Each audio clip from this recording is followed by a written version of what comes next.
Welcome back to the Big Lad Podcast. Today, we're diving deep. I mean, really deep. We're tackling a question that I know is sitting on the back of so many of your minds. Sometimes quietly, sometimes screaming, should I quit my job? Now, before you start drafting your resignation letter, I want us to really explore what this question means, because behind it is something a lot bigger. It's not just about work or money or responsibilities. It's about purpose, fulfillment, and whether you feel alive when you wake up each morning. Let's start with a quote that hits like a brick. Most men live lives of quiet desperation and go to the grave with the song still in them. That's from David Thoreau, a 19th century philosopher and writer. And let me tell you, over 100 years later, it still feels painfully accurate. Quiet desperation.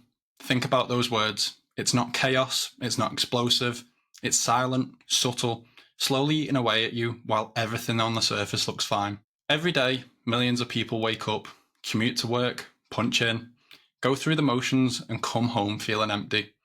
Maybe you're one of them. Maybe you sit at your desk thinking, is this it? Is this what I was made for? A 2023 poll showed that nearly 60% of workers worldwide are emotionally detached at work and 19% are miserable. That means roughly 4 out of 5 people are disengaged, and some are outright suffering. If you're listening to this and nodding along, know that you're not alone. We get stuck in a cycle, wake up, work, go home, sleep, repeat. You work to pay the bills, you get the promotion, you get the raise, but suddenly you're buying a bigger house and a newer car. You go out more, spend more, then you end up needing to keep earning just to sustain the life that you've built. That, my friends, is what they call the Golden Handcuffs. And let me tell you, this isn't just anecdotal. According to a report by the American Institute of Stress, 83% of US workers suffer from work-related stress, and it's one of the leading causes of burnout and poor health. Chronic dissatisfaction isn't just bad for your mood, it's bad for your body. High stress levels can lead to insomnia, high blood pressure, weakened immune systems, and mental health challenges that creep up slowly until they feel insurmountable. The danger of quiet desperation is that it's socially acceptable.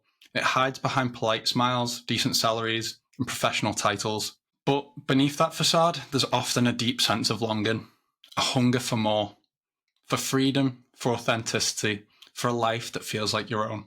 Golden handcuffs sound fancy, don't they? The idea that you're earning well, living well, but the truth is, they're still handcuffs. You're trapped. You end up creating a life where your freedom is bought by your income. Here's a scenario. Imagine someone who's working 60 hours a week in a corporate job, earns 6 figures, drives a fancy BMW, living in a nice neighbourhood, but spends every Sunday night dreading Monday. Their anxiety kicks in as soon as they check their emails. They scroll through job postings at midnight, but never apply. Why? Because the mortgage depends on that job. The kids' school fees, the holidays, the car payments. It's all changed to the job that they secretly despise. And it's like the quote from Tyler Durden in Fight Club, the things you own end up owning you. But what if, and hear me out, what if you downsized? What if you sold the big house, traded in the flash car, and started again on your own terms? Wouldn't a smaller house feel bigger if you came home every day happy, fulfilled, and passionate? Because here's the truth. Life's too short to be living for the weekend or living for retirement. We're not promised tomorrow. You don't want to look back in 20, 30, 40 years and realise you've lived someone else's dream instead of your own. Downsizing isn't just a financial decision, it's an emotional reset. It's permission to simplify, to reorient your life towards something that truly matters. Imagine trading square footage for freedom, trading prestige for peace of mind.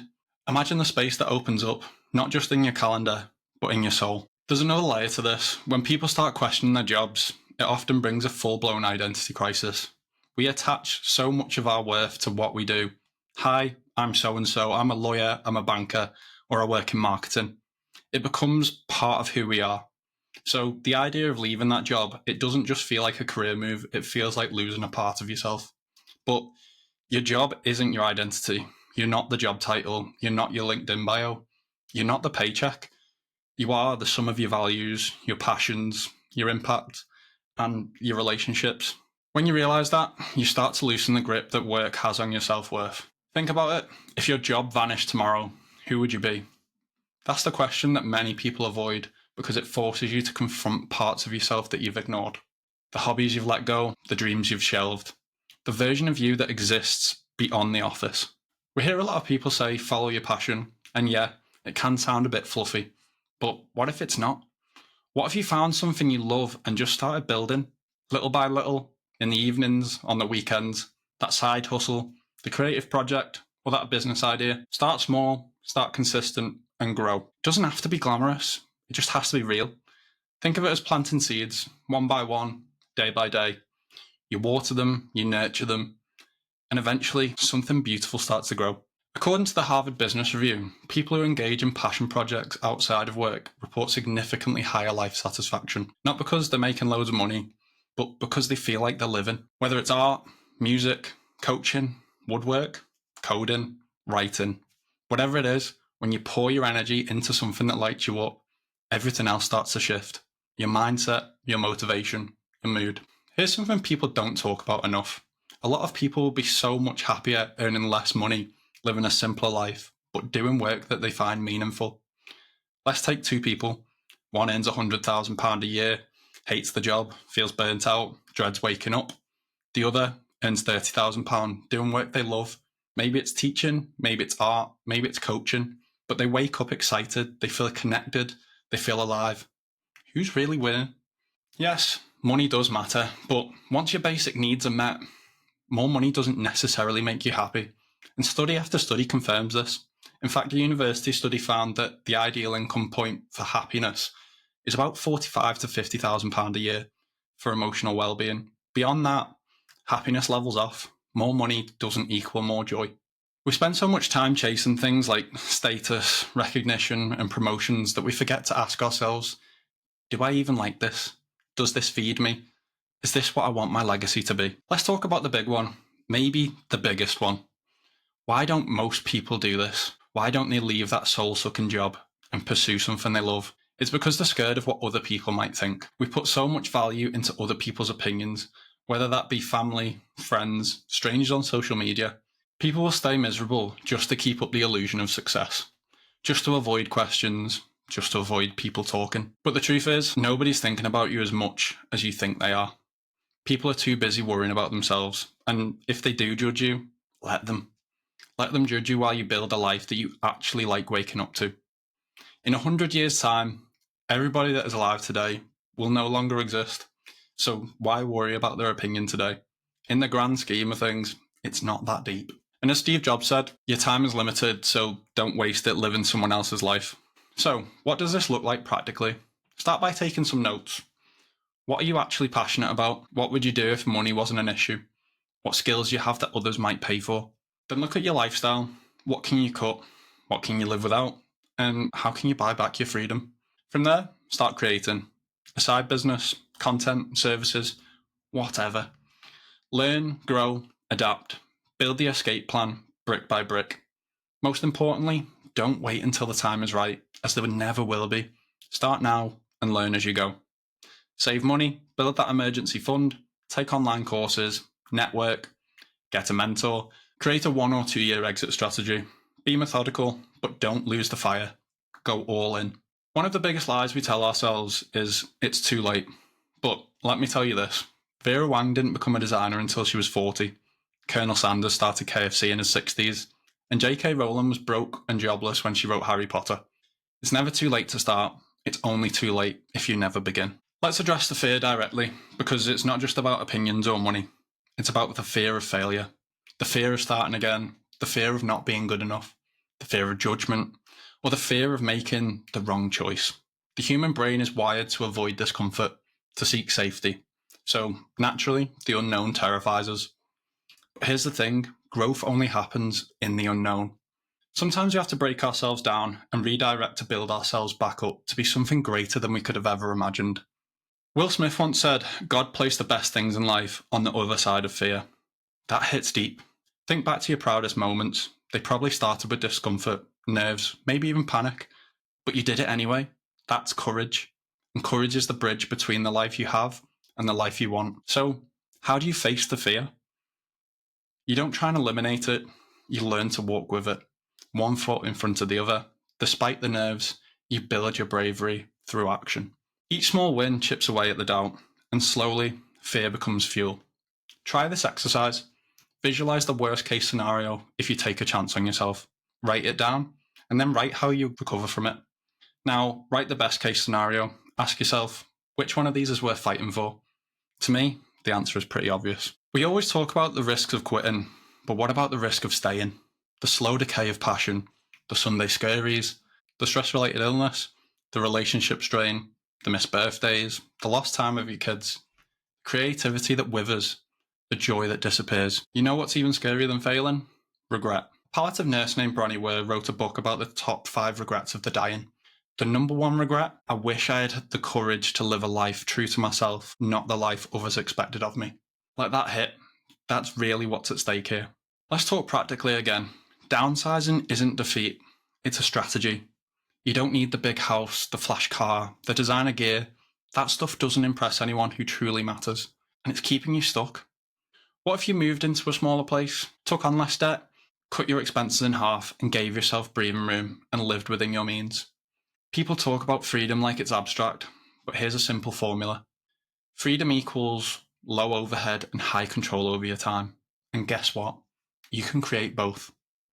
You might earn less, but you'll be rich in time, peace, and purpose. You'll see your kids more. You'll have energy again. You'll sleep better. That's real wealth. And this isn't just theory.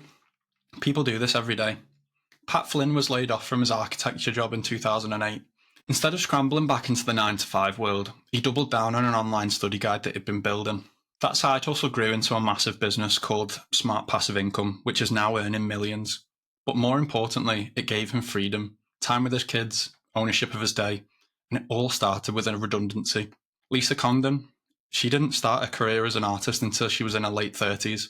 Before that, she worked in education and non-profit jobs. Today, she's a globally recognised illustrator, author, and speaker.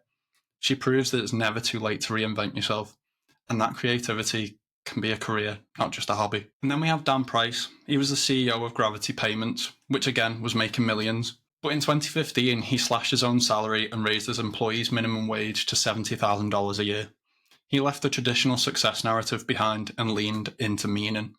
Despite the pushback from the business world, he doubled down on his values and his employee satisfaction soared. These aren't unicorns, they're just people who got honest with themselves and made a move.